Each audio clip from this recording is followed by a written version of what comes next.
yoldan kalmaz inşallah, inşallah.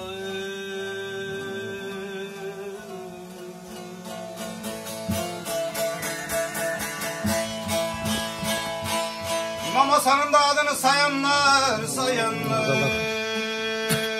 İmam Hüseyin'den mahrum kalmaz inşallah, inşallah.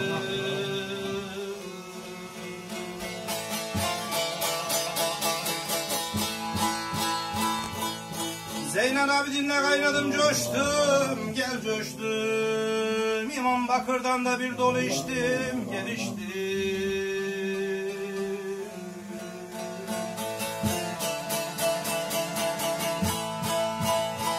İmam Cafer mezhebine ulaştım, ulaştım. 12 imam yolundan ayrılmaz inşallah, inşallah.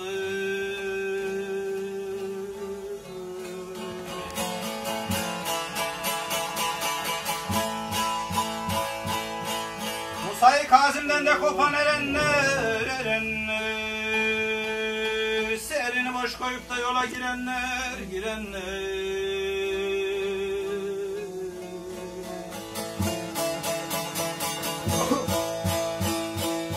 İmam Rıza'ya da zehir verenler, verenler. Cennet yüzü de görmez inşallah, inşallah.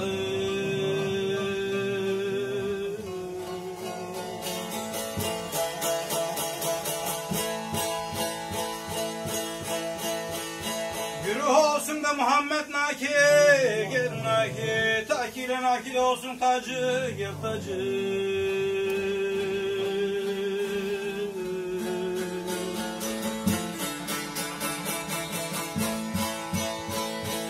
Uyan Hasan Ali askeri, askeri. Açılan günlerimizde solmaz inşallah, inşallah.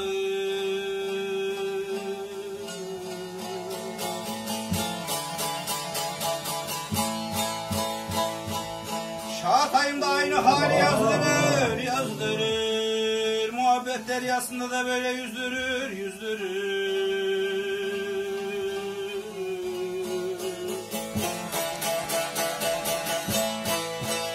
Muhammed Meyti'ye de böyle bildirir, bildirir. 12 imam yolundan da sapmaz inşallah, inşallah.